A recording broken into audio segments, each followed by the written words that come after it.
Cada día que estoy en la presencia de Dios, cada día que busco de Dios, le pregunto, ¿cuál es nuestro padecer y cuál es nuestra vida? ¿Cuál es el momento que apremia para nuestra salvación y nuestra relación con Dios? Y meditando en un versículo de la palabra que dice en Juan capítulo 15, versículo 5 para ser exacto, dice: yo soy la vida, vosotros los pámpanos. El que permanece en mí y yo en él, éste lleva mucho fruto, porque separados de mí nada podéis hacer. Y esta expresión de lo último del versículo, separado de Dios nada podemos hacer. Y una de las grandes cosas que Dios mostró a mi espíritu es poder vernos nosotros en una imagen, de podernos ver en una posición delante de Dios como personas calificadas, con personas que tenemos un poder, que tenemos una gracia, que estamos aparentemente, esa armadura que nos habla el libro de Efesios, ¿cierto? Pensamos que porque estamos ya revestidos por la gloria, el amor de Dios, por una palabra profética, una palabra que alguien te haya dado, o una palabra que está en tu corazón, pensamos que estamos haciendo las cosas bien y que ya no necesitamos de Dios, ya no necesitamos de muchas cosas y anhelamos hacer lo que nosotros queremos. Y yo quiero compartirte eso. ¿Cuántos en un momento nos hemos vuelto o estamos dentro de la iglesia, estamos dentro de una congregación, estamos dentro de una familia, una casa, y creemos estar aprobados por Dios, pero estamos en un momento que Dios puso en mi corazón y en mi espíritu una palabra: renegados?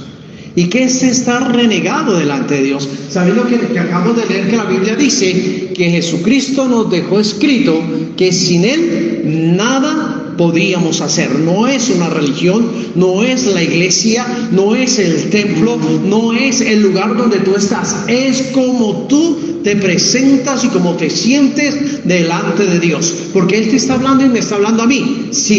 Que sin Él yo nada puedo hacer.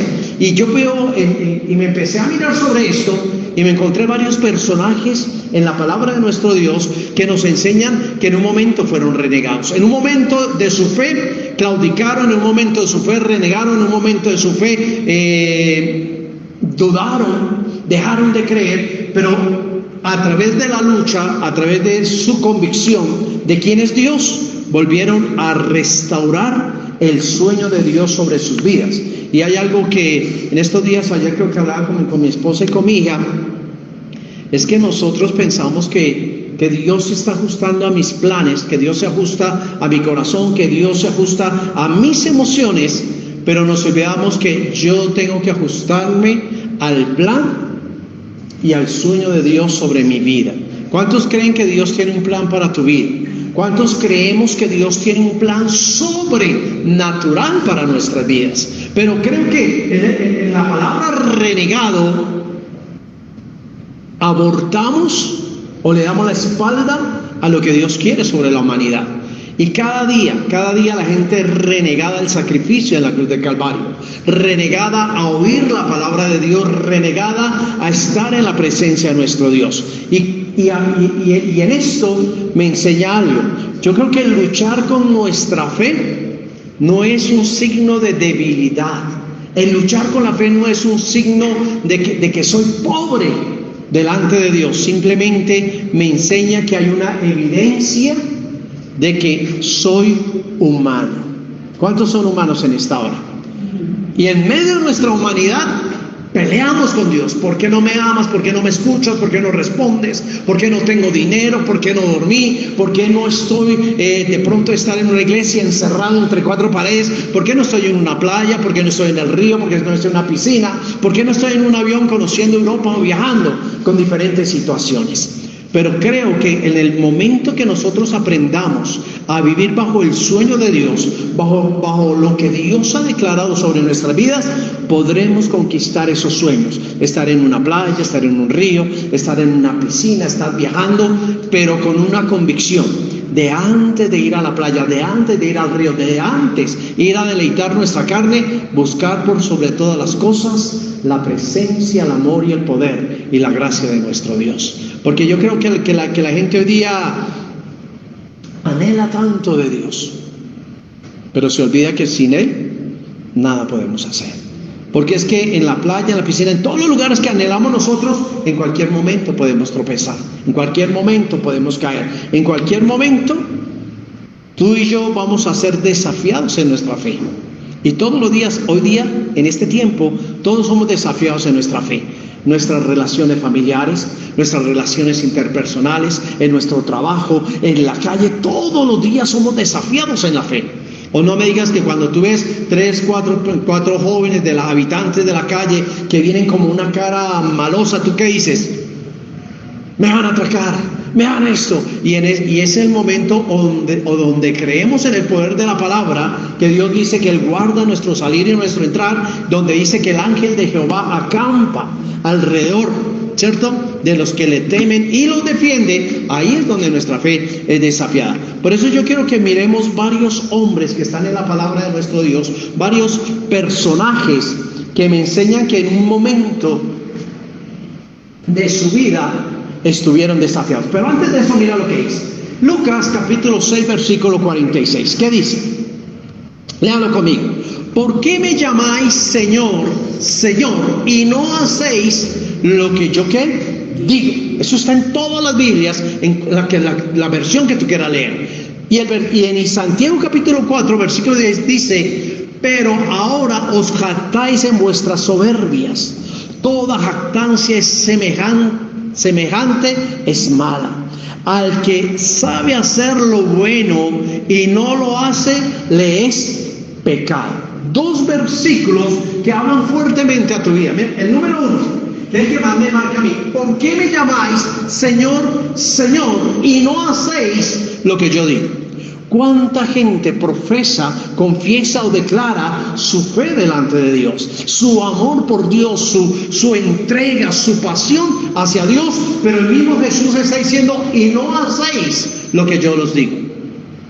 Y yo pregunto, ¿cuántas personas que nos ven, cuántas personas que nos oyen? Y no estoy hablando de cuando transmitimos, oímos un mensaje, sino cuántas personas te ven a ti a diario. ¿Cuántas personas te dicen: acaso usted no es cristiano? ¿Usted no va a una iglesia diferente? ¿Usted no es evangélico? ¿Usted no es católico? ¿Usted no es esto? Siempre te están llamando tu profesión de fe, porque la gente te está viendo. Y Jesús está diciendo: si la gente te ve, ¿cuánto más yo te estoy viendo y me doy cuenta que no estás haciendo lo que ¿qué? Lo que yo te digo? Entonces, si entramos ya al asunto del mensaje, preguntémonos: ¿sabemos qué es renegado? ¿Qué significa ser renegado? ¿Qué es renegado? Miremos. Renegado es aquella persona que abandona las creencias religiosas, políticas o filosóficas que tenía y acepta creencias opuestas o diferentes. Es aquel que cree en su propio conocimiento y vive del yo sé.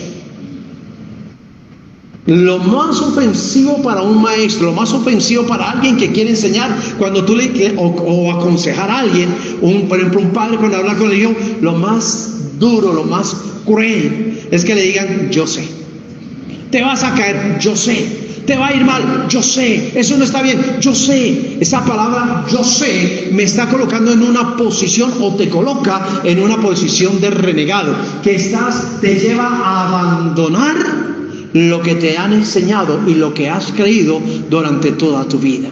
No quiere decir que la Biblia dice que todo aquel que esté trabajando y cargado venga a Él y Él lo hace descansar. No quiere decir que ese conocimiento ya te va a llevar a entrar en victoria o en bendición. Te está diciendo que el creer en Dios te lleva a permanecer oyendo la voz de nuestro Dios, porque ahí es donde radica el ser cristianos, el ser conocidos como hijos del Dios Altísimo. ¿Por qué? Porque la palabra dice que la fe viene por el oír la palabra de Dios. Y tú puedes decir: yo tengo fe, yo sé que Dios me va a ayudar, yo sé que Dios me va a auxiliar, yo sé que Dios me va a sacar de este problema. Pero si no tenemos esa fe en el oír la palabra de nuestro Dios, ¿de qué te sirve estar a ti en una congregación? ¿De qué te sirve a ti estar en una iglesia? ¿De qué te sirve a ti estar escuchando a un hombre, un sacerdote, un pastor qué sé yo, un evangelista, un maestro, un apóstol, un profeta, ¿de qué te sirve? Y más en un tiempo donde la iglesia y el hombre está buscando algo que se está moviendo como nunca antes, una palabra profética. Toda la iglesia hoy día anhela una palabra profética, y la palabra profética que anhela el hombre es: Dios te dice que vas a ser próspero, Dios te dice que vas a crecer, que te vas a ensanchar a derecha, izquierda, adelante y atrás. Dios te dice que es esto, aquello, y que las finanzas vendrán. Yo pregunto, ¿acaso eso no está en la palabra de nuestro Dios?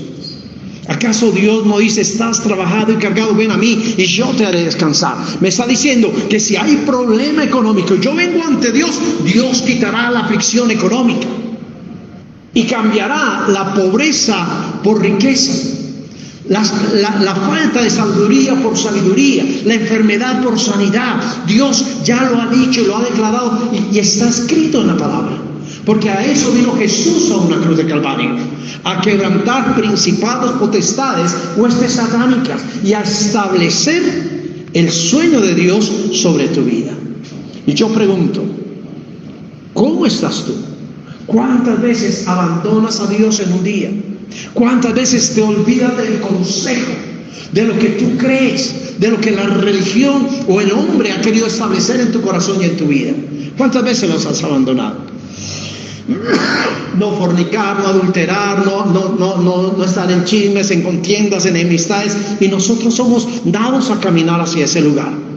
Y la Biblia nos aconseja que no lo hagamos. 10 mandamientos que son los más olvidados y los más pisoteados sobre la faz de la tierra. Bueno, ustedes no. Nosotros, yo me considero así muchas veces.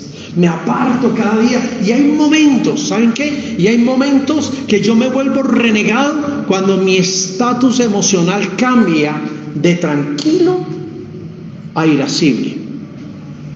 Y yo no sé si de pronto tú eres igual que yo, que a veces nos detonamos facilito. Yo últimamente me detono fácil.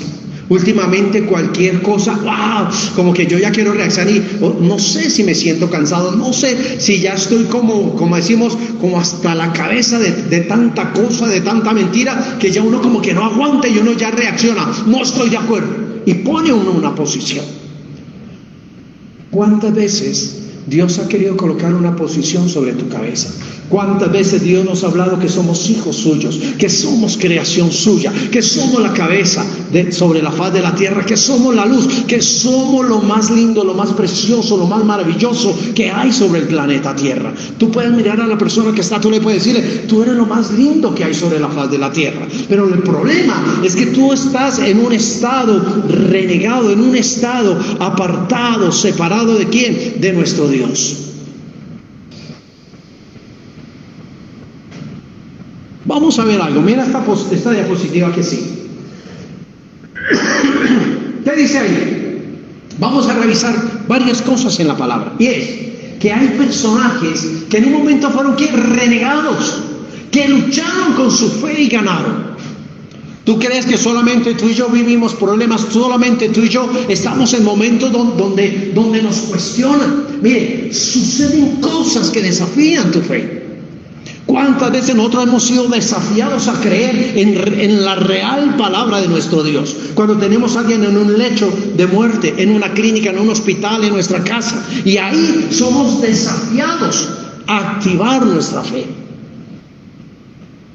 Muchas veces nuestra fe está tan desafiada que las preguntas surgen. Esas preguntas surgen: ¿dónde está Dios? ¿Por qué no me oye?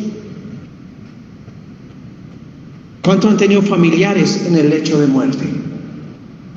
Y a veces han partido con Dios y nuestra fe se claudica, nuestra fe se quebranta, y al primero que le peleamos es a un Dios injusto, a un Dios inapropiado para nuestras vidas. Porque para mí la propiedad de Dios es dinero, la propiedad de Dios es posición, la propiedad de Dios es crecer, la propiedad de Dios en mi vida es poder establecer las riquezas que Él me habla en su palabra.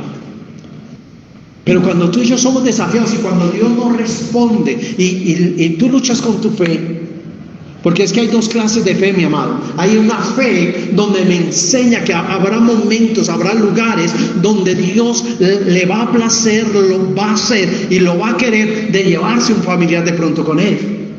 Entonces, pero pastor, ¿por qué tenía que morir?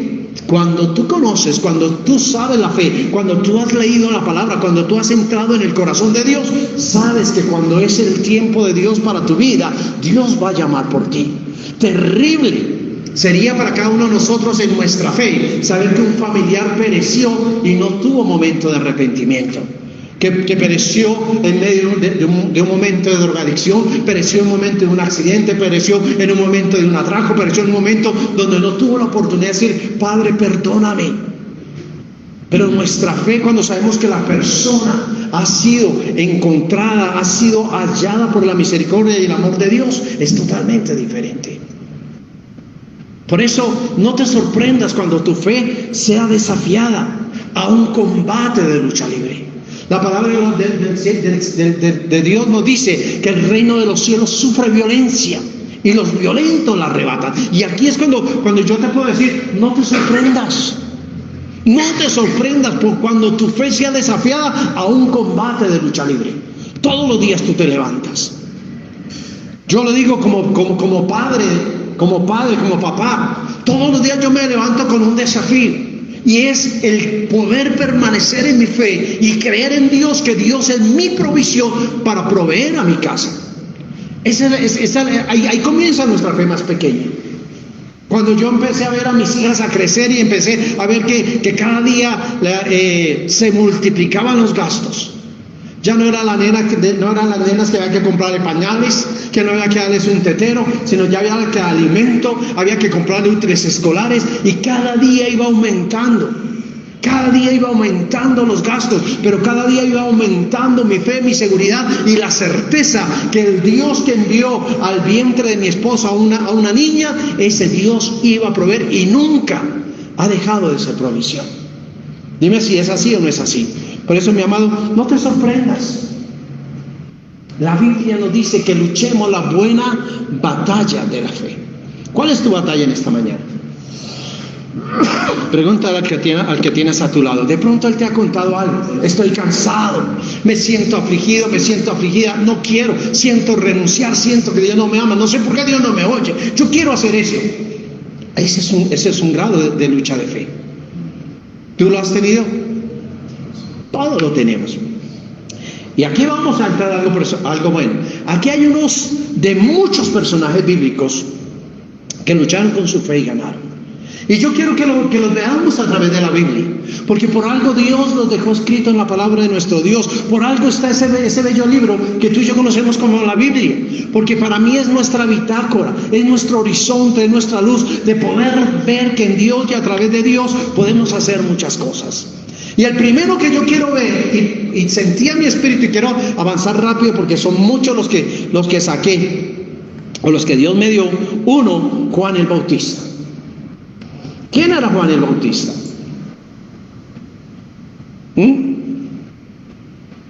¿Quién se acuerda de Juan el Bautista? Juan el Bautista lo conocemos porque bautizó a Jesucristo. Juan Bautista lo conocemos porque fue el primer predicador que empezó a abrir el camino para Jesús y empezó a hablar de Jesucristo. Era un hombre de fe.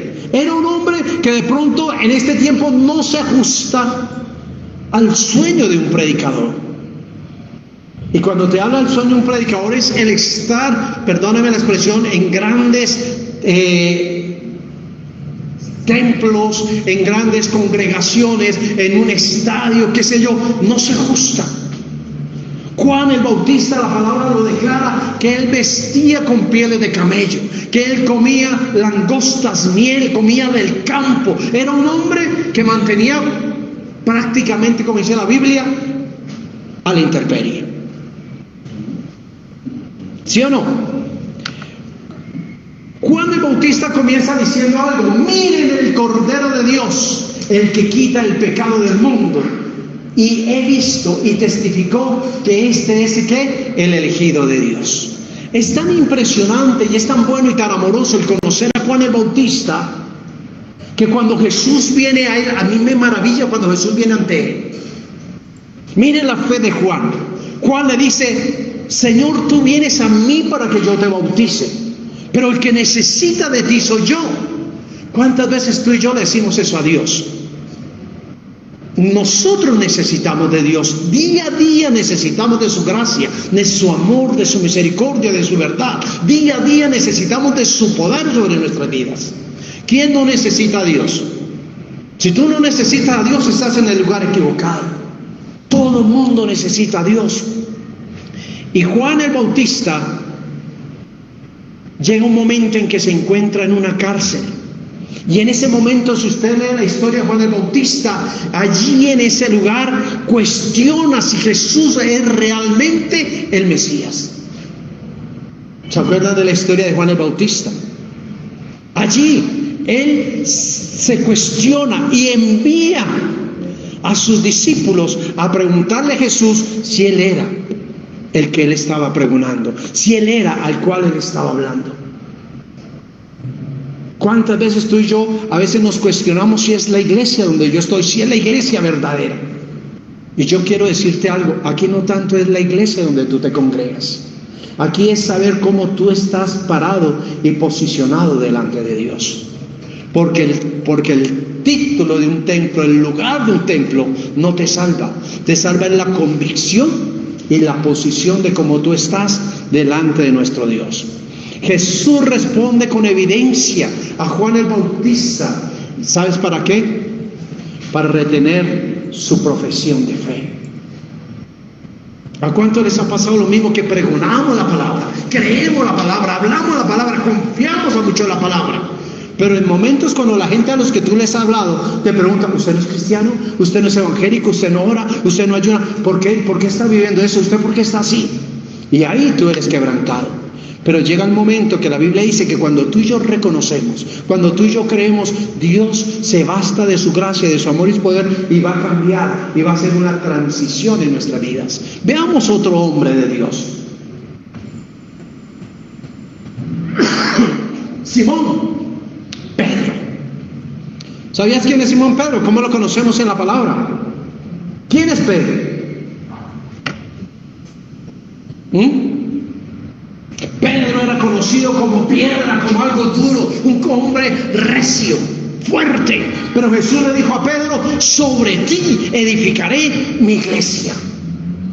Wow, dime si no es bonito. ¿Cuántas veces Dios ha dicho y te ha hablado proféticamente que en ti va a haber algo sobrenatural para tu casa y tu familia? Uno de los 12 discípulos originales de Jesús, de los primeros que arrancaron con Jesús. Pedro es conocido ¿por qué? Por su audacia. Era un hombre que era muy inteligente, muy sagaz. Era un hombre que cuando tú lees la historia de Pedro y cuando te metes en la biografía de Pedro, dice: oye, este hombre para engañarlo era difícil.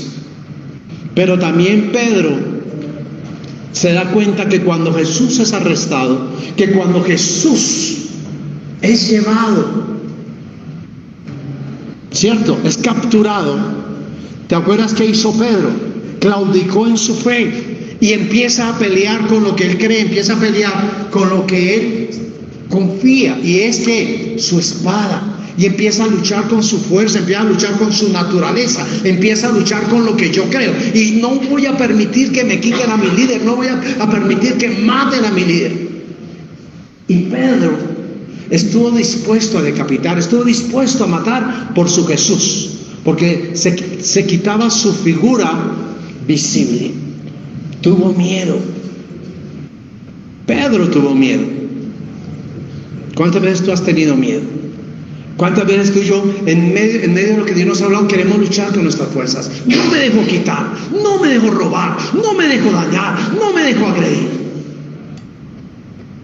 Y ahí sí es cuando tú y yo muchas veces somos ¿qué? Fosforito. Pero la fe de Pedro lo trajo de regreso a Jesús.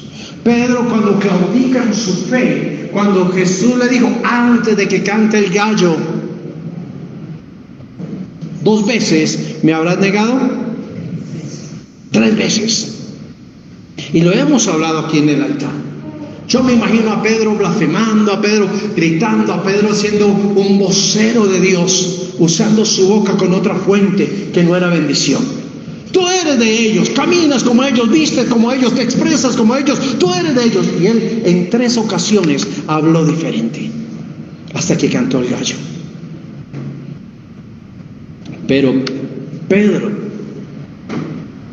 reconoció la gloria de Dios y se arrepintió. Y lo que Dios había hablado sobre ese hombre se cumplió y se edificó lo que es la iglesia. De hecho, cuando tú miras la historia de Pedro, cuando él predicó por primera vez, multitudes llegaron a nuestro Dios. ¿Cuántas veces nosotros hemos dejado de predicar, hemos dejado de hablar con Dios, hemos dejado de hablarle a las personas de Dios porque nos avergonzamos de la iglesia, porque no, por nuestro testimonio, por nuestro modo de ser, dejamos de hablar de Dios? Pero hay muchos que necesitan oírte a ti, que hay un Dios bueno, que hay un Dios de poder, que hay un Dios de cambio. Miremos ahora a Elías. Elías, un hombre, un profeta con un ministerio grandioso y poderoso. Elías es conocido por profetizar la sequía y posteriormente ser alimentado por cuervos. Elías es el profeta que reta a otros profetas que adoraban a Baal y se burla de ellos y se mofa de ellos y ve respuesta de Dios a través del altar que él hace. Y dice la palabra que desciende fuego y consume todo lo que hay. Pero ¿sabías que cuando la esposa del rey, Jezabel, se ensaña contra Elías y lo busca y presiona para matarlo, qué hace Elías? Dice la palabra que Elías empieza a correr, Elías empieza a huir. ¿Y cuántas veces tú y yo le corremos al problema, le corremos a la angustia, le corremos a la situación, le corremos a las cosas? Por eso es que muchas personas como Elías, aunque han sido profetas, han vivido bajo una palabra poderosa, viven bajo un rema de Dios, salen corriendo en medio del problema, en medio de la angustia. Por eso es que muchos matrimonios prefieren separarse, muchos hijos prefieren irse de la casa, muchas personas prefieren renunciar de un trabajo. Porque se olvidan que hay una unción, hay algo poderoso, hay algo maravilloso, hay algo que Dios declaró y decretó desde la cruz del Calvario sobre nuestras vidas. Y la Biblia, yo quiero decirte algo, iglesia, y siempre tienes que guardarlo en tu corazón. La Biblia dice que por cuanto Jesús venció en la cruz del Calvario, tú y yo somos más que vencedores. Esa es una palabra profética, es una palabra que no puede volver atrás. Por eso preguntan, ¿cuántos han sido como Elías? Pastor, a mí Dios me habló, pastor, a mí Dios me dijo, pastor, a mí Dios esto, Dios aquello. Y Dios nos ha hablado durante toda la vida. Pastor, a mí Dios no me ha hablado. Yo sí, yo puedo decir que a mí Dios me ha hablado toda la vida. Porque Dios usó a mi papá y usó a mi mamá desde muy pequeño. El temor, el respeto, el cuidado, el ir a la iglesia. En Semana Santa, el respeto a la presencia, a la Trinidad de nuestro Dios. O sea, a mí desde muy chico me hablaron de Dios. Y no predicaba, no conocía el Evangelio, no sabía, pero alguien me habló y me profetizó que había un Dios de amor, un Dios de gracia, un Dios de majestuosidad. Pregúntate cómo está ese Dios en tu corazón en esta hora. ¿Cómo está en este día? ¿Cuántas veces tú has creído en lo que Dios te habla? ¿Y cuántas veces tú has hablado como profeta y has dicho, yo sé que Dios va a cambiar mi vida, yo sé que Dios me va a proveer y yo sé que a través de esa oración Dios hizo un milagro en tu vida? Pero ese milagro se te olvidó, ese milagro se fue. Por eso es que Elías dice la palabra que Dios tiene misericordia y en un momento de compasión Dios lo alimenta a través de cuervos. ¿Y sabes qué hace Dios? Lo corrige con gracia, dándole un nuevo ¿qué? Propósito, antes de llevárselo al cielo en un carro de fuego. Elías, en medio de una rebeldía, en medio de un miedo, Elías no conoció muerte física. Yo digo, wow. Mira todas las cosas que Dios habla con nosotros, que Dios tiene para ti, para mí. Y yo pregunto, yo le decía a Dios, Señor, yo quisiera ser como Elías. Y yo no sé si la iglesia quiere ser como Elías. Porque prácticamente Elías puede vivir o vivió lo que tú y yo podemos vivir en un rato. no muerte, no ataúd, no brille para ellos la luz perpetua, sino que suena la trompeta y vamos a ser llevados al reino de los cielos.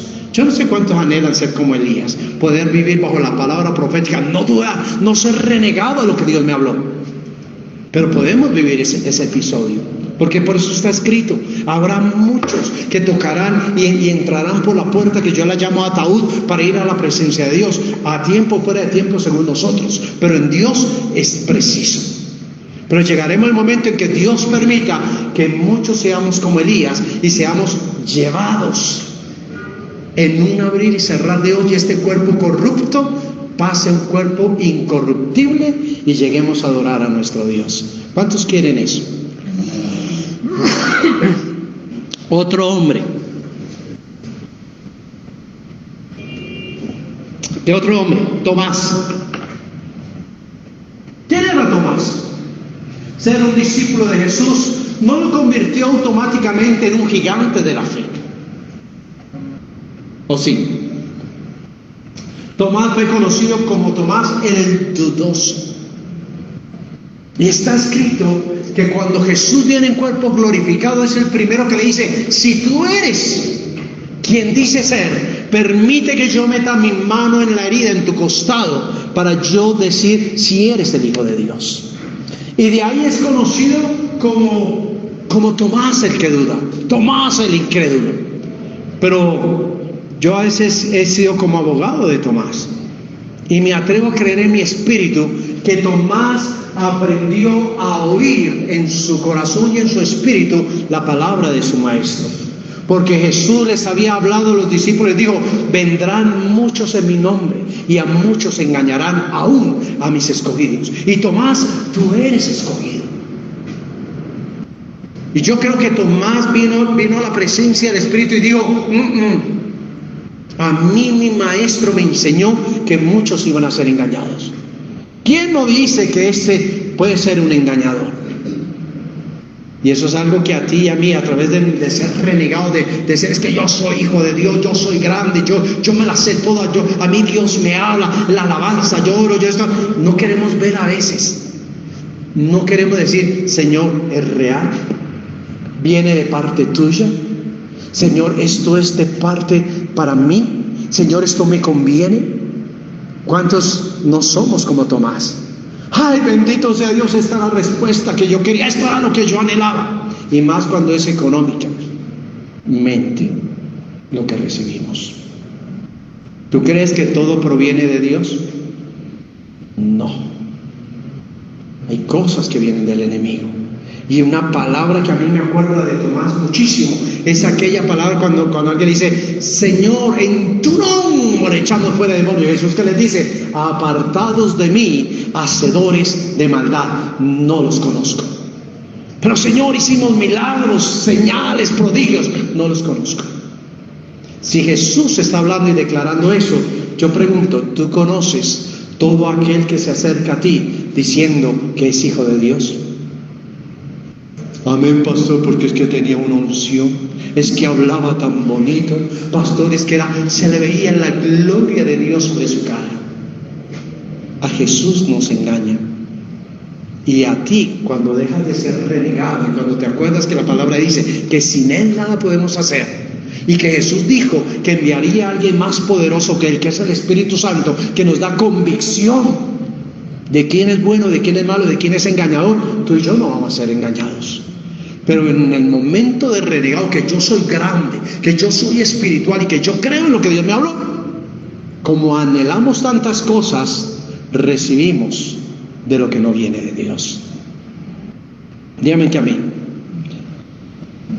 Pedro lucha con la fe humana, tal como la tuya y la mía.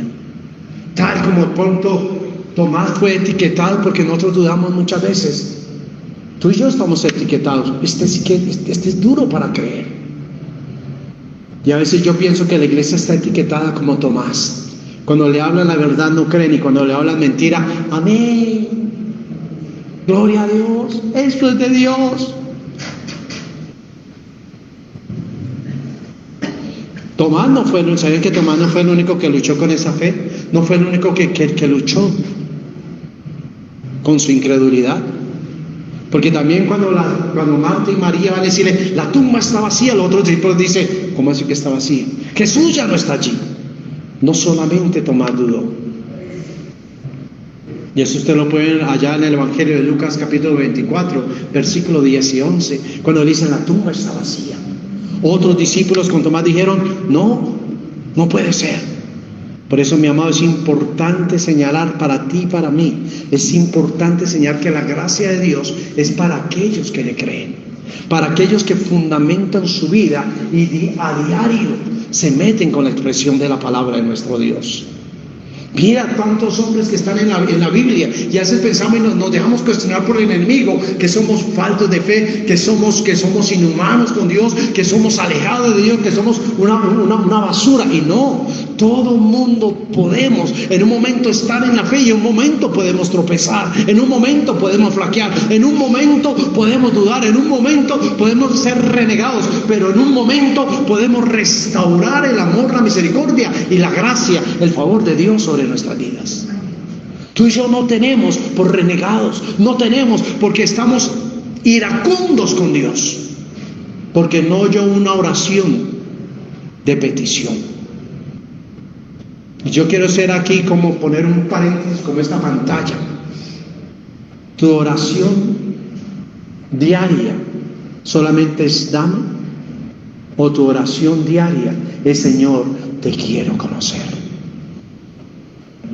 Pero la iglesia se ha empecinado en que solamente Dios es Dios y Dios me tiene que dar.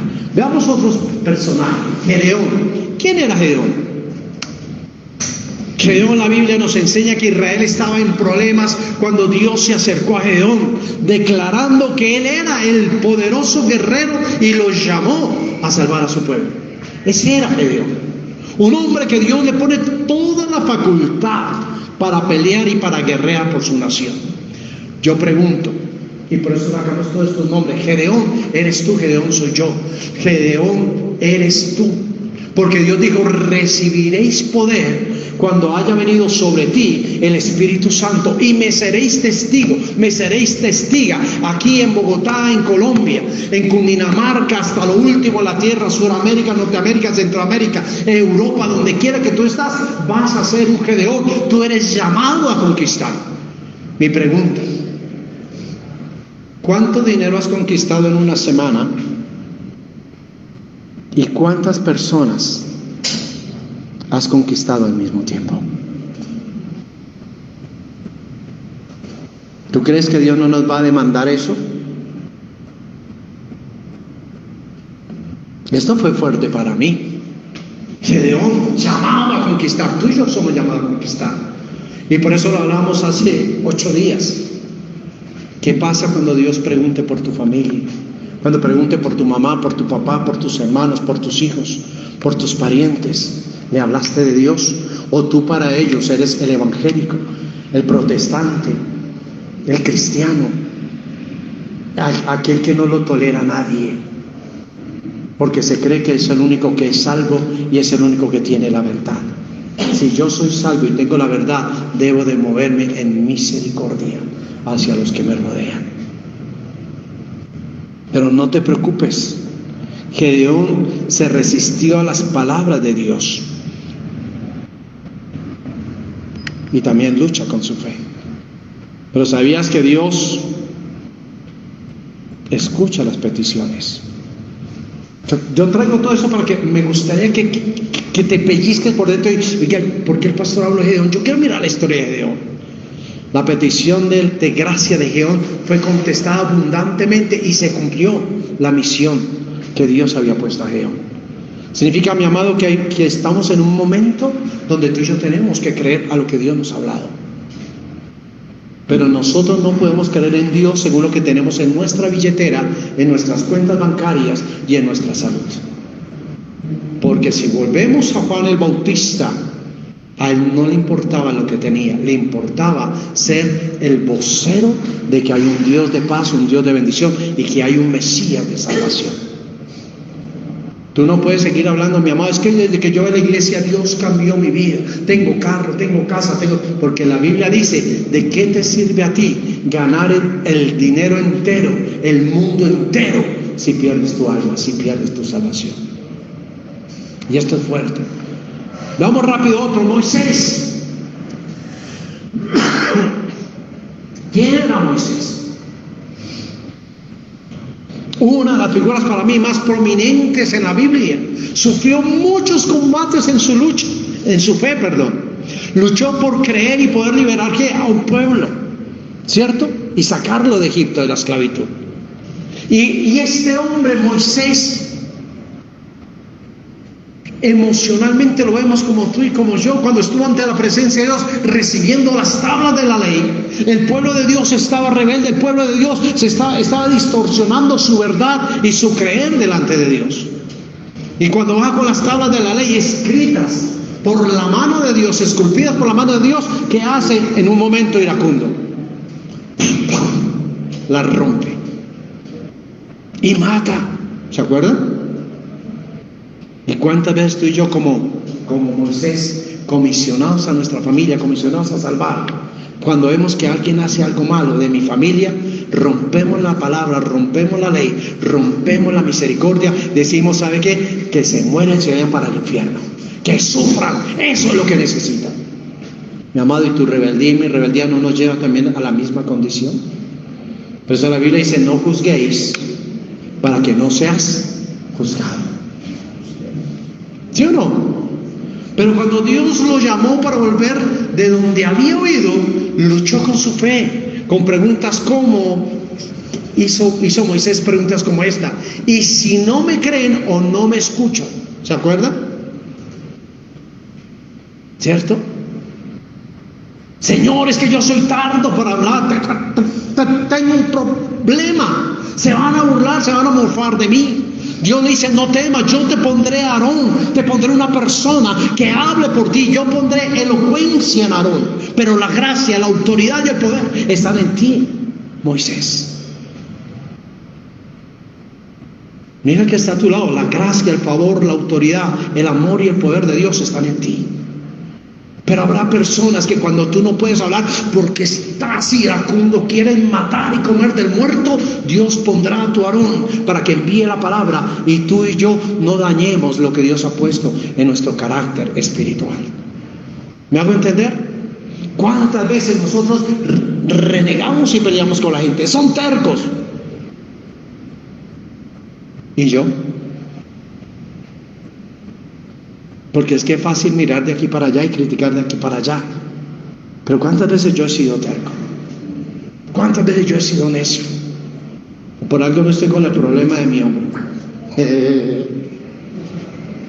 Y ayer estaba miqueando en una pared y mi esposa me dijo, papi, amor, no. Y yo desesperado porque las veía que se eran ustedes. Yo me subo, pues cuidándome. Pero eso es ser uno terco.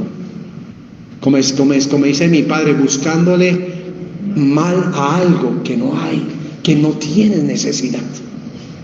Y eso somos tú y yo, somos Moisés. Mira a tu Moisés que está al lado. Cada combate de lucha como la que luchó Moisés tuvo la gracia de Dios. Y llegó un momento en que Moisés se cansó y dijo, Señor, ¿qué hacemos? El mar aquí, el ejército acá. ¿Y qué le dijo Dios? ¿Por qué clamas a mí? Dile a mi pueblo que avance, que marche, que crea. Y vieron la bonanza, la misericordia y el amor de nuestro Dios. Veamos otro, David. Este sí que lo quiebra a todo el mundo. Y tú puedes decir, David, ¿quién era David? David era conocido como un hombre, según dice la Biblia, que tenía el corazón como el de Dios. Yo no dice, perdón. ¿Quién me permite la expresión colombiana coloquial? Yo hubiese dicho, ¿qué baboso escribió eso? Se equivocó. Porque ¿cómo así que si David tenía el corazón conforme a Dios y Dios habla en contra de adulterio, fornicación, matar, Dios envía unos mandamientos y este hombre los hizo todos? ¿O no? ¿Adulteró? ¿Fornicó? ¿Mató? Dígame si David no es el prototipo de todo lo que dice los 10 mandamientos de que no haga. Porque si David amaba a Dios, ¿por qué hacía eso? Pero el mismo Dios dice que él tenía un corazón conforme al de él. Y yo te quiero decir, oiga, pastor, sí, pero cuando yo le empecé a preguntar al Espíritu Santo, Señor, es que tiene que haber algo. Es que Dios nos dice siempre una cosita en letras pequeñas. Tu lucha no es contra sangre ni carne, sino contra principados y potestades. Lo que Dios nos deja escrito a través de la vida de David es que como hombre fuera de la presencia de Dios, nuestra carne nos lleva a tropezar, nuestra carne nos lleva a pecar, nuestra carne nos lleva a claudicar. Nuestra grandeza cuando nos creemos grandes. Porque David, ¿tú qué crees que David? Dime si David no tenía su corazón y su ego inflado. Saúl mató a 1000, David a 10,000. ¡Wow! Llegó el rey David. Tengo la aprobación de Dios. Mire, maté al oso, al león, lo que sea. ¿Sabes qué? A veces es mejor estar nosotros en la incógnita del mundo, cuando tú y yo vivimos batallas reales, solos, pero siempre acompañados de Dios. Porque nadie sabía que David había matado oso y había matado león. Nadie lo sabía. Muchas veces nadie sabe las luchas que tú has tenido. Esas luchas que si la gente los hubiese visto, uno hubiese dicho, wow, ¿dónde Marcela tenía tanta fe? ¿Sí me hago entender? ¿Dónde Manuel tenía tanta fe? ¿Dónde Raúl tenía tanta fe? Porque tuvieron luchas. Yo tuve unas luchas fuertes cuando empecé a ser papá, cuando empecé a ir a un altar, cuando creí en Dios, cuando creí en una persona, cuando ligué mi vida a una persona. Pasé batallas como tú las has pasado, que nadie las conoce. Pero que si alguien las hubiese dicho, las hubiese visto, te diría a ti y a mí, me quito el sombrero. Yo no sé cuántas yo tendría que quitarme el sombrero por ustedes, porque los admiraría en muchas cosas de sus batallas. Y saber que después David, cuando entra en una cueva y sabiendo todo lo que está ahí, Dios lo honra, lo saca, lo restaura y restituye. David luchó con su fe después de que hiciera una vida incorrecta. Pero nos demuestra, nos deja ver que mientras demos rienda a nuestras emociones, a nuestra carne, nos va a llevar ¿a qué? A perdición. Miremos rápido. 8. Jonás. ¿Quién era Jonás? Otro comisionado para llevar la palabra de Dios. Otro que Dios le dijo que él tenía que ir a salvar una nación completa. Pero el cuestionamiento del hombre es: ¿por qué? ¿Merezco yo más que te conozco? ¿Merezco yo más? Yo no creo que ellos merecen ser salvos. ¿Cuántas veces tu convicción, mi convicción nos llevan a decirle a Dios, no, yo no lo hago? Cuando Dios te dice, dale tal cosa a fulano, a sutano, pero porque yo tengo que bendecir a un drogadicto, tengo que bendecir a una prostituta, tengo que bendecir a un homosexual, porque tengo que cubrir a aquel que no me ha dado a mí nada. No, Dios dice, hazlo de corazón. Y conocen la historia de Jonás. Marta, María. ¿Quién es Marta y quién es María? 2 hermanas. Una vez cuando Jesús las está visitando, no está dedicada al oficio, ¿cierto? A escuchar. Otras no querían oír. Otras que también vinieron en un momento y refutaron a Jesús, porque el momento que cuando estaba muriendo el amigo de Jesús, su hermano, no estaba ahí. ¿Cuánto le ha pasado lo de Marta y de María? ¿Por qué Jesús no estuvo? ¿Por qué no vino el milagro en el momento que yo lo necesité? ¿Por qué Dios no levantó? ¿Cierto? Pero cuando tú y yo podemos mirar a los ojos de Jesús, podemos ser como Marta y María. Dios puede llamar de la misma muerte a aquello que nosotros amamos. Aquello que nosotros ya dejamos de creer, Dios los llama a vida. Y yo me puedo quedar aquí hablando de todos estos hombres mucho más, pero te lo quiero dejar como tips, te lo quiero dejar como cosas que Dios tiene para ti y para mí. Miremos dos personajes más y tres para finalizar. Abraham. ¿Quién era Abraham? Abraham es conocido en la Biblia como el hombre de la fe, el padre de la fe, el hombre que Dios dijo que a través de él tú y yo seríamos benditos sobre la faz de la tierra. Pero Abraham también en un momento de presión, en un momento de carne, tenía una preocupación: tener un heredero para entregarle todo lo que su Dios le había dado. Lo llevó a adulterar, lo llevó a concebir en otra mujer que no era su esposa. Pero Dios arregla las necedades, los caprichos, y le da a un hijo con la esposa que él ama. Y si miramos la otra, Sara. Dime si Sara no fue renegada en el momento cuando está oyendo la voz del profeta que le está hablando a su marido. Sara se está riendo, Sara se está mofando de Dios, Sara está dejando de creer.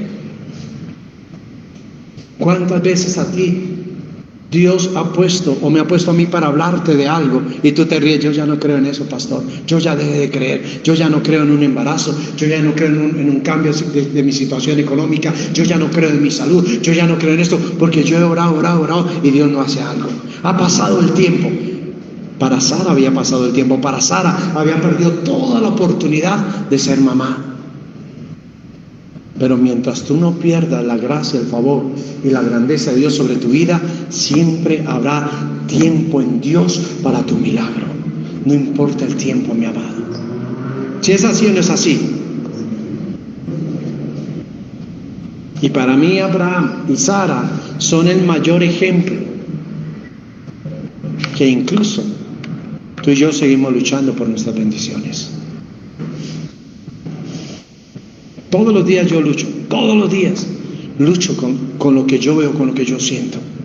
Y más cuando hay que pagar, cuando hay que acardar, cuando tenemos, uno es feliz. No importa, yo pago, compra, yo quiero. Pero cuando ya no hay eso, Dios mío, ¿y qué hago? Dios mío, ¿qué voy a hacer? ¿De dónde saco? Nuestra expresión y nuestro léxico es totalmente diferente. Y finalizo con el último y el más grande, el que nos dejó la mejor enseñanza: Jesucristo. Y tú me vas a decir, pastor, ¿cómo que Jesús? No te imagines esta cara, porque no sabemos el rostro de Jesús. Jesús sabe quién eres tú. Jesús, Él sabía cómo iba a morir. Él sabía a qué vino sobre la faz de la tierra. Jesús sabía que venía con un propósito por ti y por mí. ¿O no? Pero también Jesús, en un momento de naturaleza humana como la tuya y la mía, le dice al Padre: Padre, si es posible, pasa de mí esta copa. Y nos da a enseñar que Jesús dice, por eso que Jesús dice: sean imitadores de mí. Sepa, conozca que hay momentos de aflicción, hay momentos de duda, hay momentos de tribulación, hay momentos donde tú vas a querer salir corriendo y no afrontar las cosas. Pero en Él y a través de Él, Él dijo: no teman, yo he vencido al mundo. Y yo no estoy hablando más de Jesús, estoy hablando del ejemplo que Él nos deja. Porque tú y yo, si creemos en Dios, si creemos en lo que Dios va a hacer, y creemos en lo que Dios nos habla a través de la palabra, no tenemos por qué dudar. Y si dudamos, hagamos como Jesús hizo: Padre, que no sea mi voluntad, sino como la tuya. Hágase como tú quieres. ¿Cuántas veces renegamos, peleamos y yo no vuelvo a esa iglesia, yo no vuelvo a orar, yo no vuelvo a ayunar, yo no vuelvo a esto, yo no vuelvo a aquello, porque Dios no me escuchó? Si Jesús lo vivió, nosotros no estamos exentos de nuestros altibajos espirituales.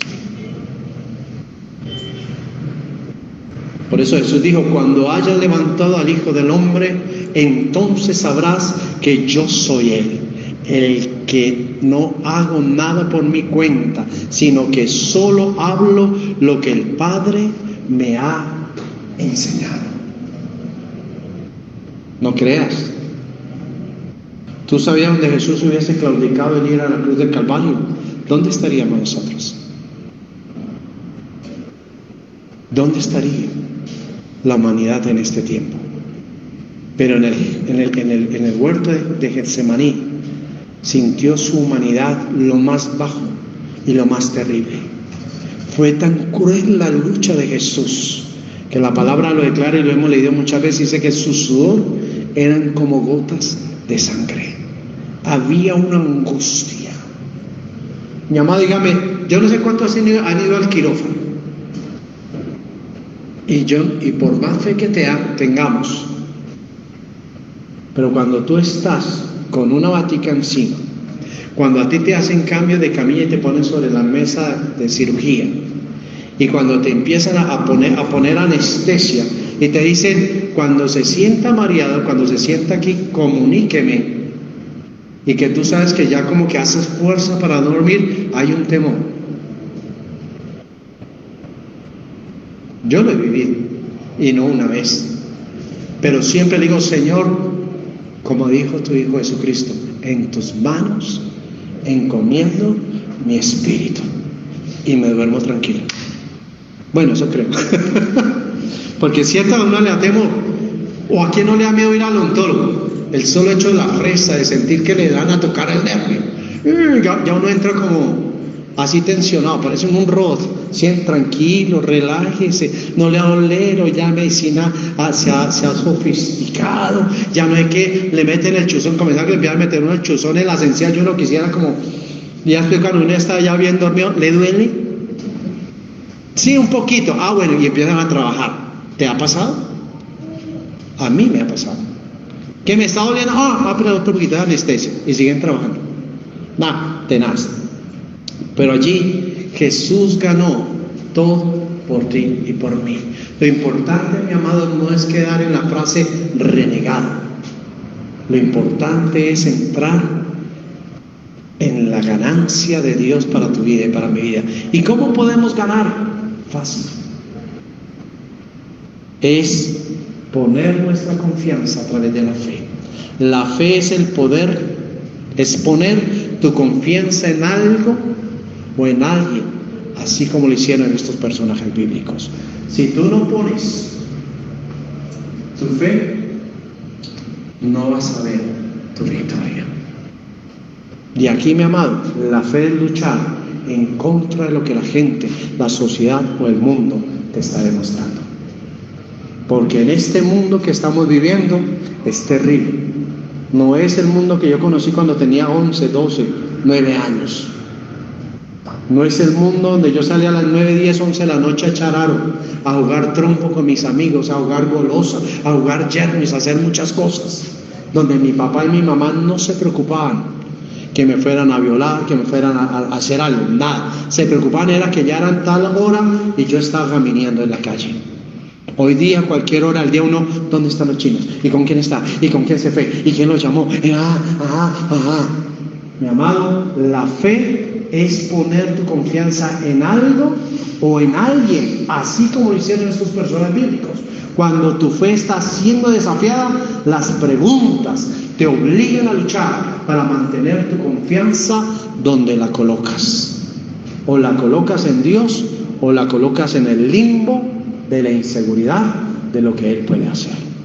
Vamos a orar y vamos a dar gracias a Dios y a pedirle a ese Dios maravilloso que Él permita que en este día y en esta hora realmente se agigante nuestra fe.